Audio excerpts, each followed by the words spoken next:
Salut à tous. Alors, si vous êtes nouveau dans le monde de la photo, il y a des chances pour que vous trouviez les nomenclatures un peu compliquées. Eh bien, pas de panique, on va passer en revue les points importants pour comprendre les caractéristiques d'un appareil photo. Le type d'appareil. Généralement, il en existe trois. Les compacts, les hybrides et les réflexes. Les compacts, comme leur nom l'indique, ce sont des petits appareils photo très facilement transportables. Ils prennent peu de place et sont très légers. Mais en contrepartie, ils permettent moins de contrôle sur vos réglages de prise de vue que les deux autres types. Cependant, leur qualité s'améliore de plus en plus. Les hybrides, c'est un peu un mix entre les compacts et les réflexes. C'est un appareil photo de moyenne taille, généralement dépourvu de miroir, mais permettant autant de réglages que les réflexes. C'est en général un bon choix pour se lancer dans la photographie.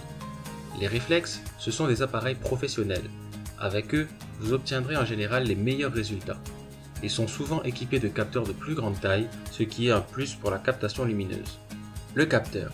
Il existe différents types et tailles de capteurs. Je vais m'attarder sur les plus courants. On retrouve tout d'abord le micro 4/3 retrouvé sur certains hybrides. C'est un capteur relativement petit mais qui garde des possibilités correctes dans des environnements lumineux. On a ensuite le APS-C qui est un format qu'on retrouve dans beaucoup d'hybrides et aussi de réflexes.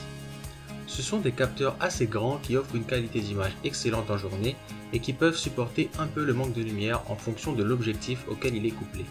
Il y a ensuite le capteur full frame ou plein format.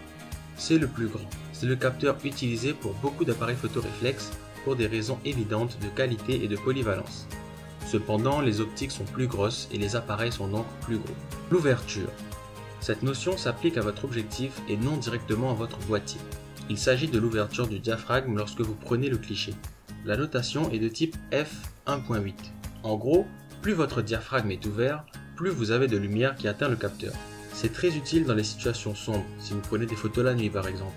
Au niveau de la notation, étant donné que le chiffre qui nous intéresse est un chiffre par lequel on divise, plus ce chiffre sera petit, plus l'ouverture sera grande. Par exemple, un f2.8 aura une ouverture plus grande qu'un f5.6.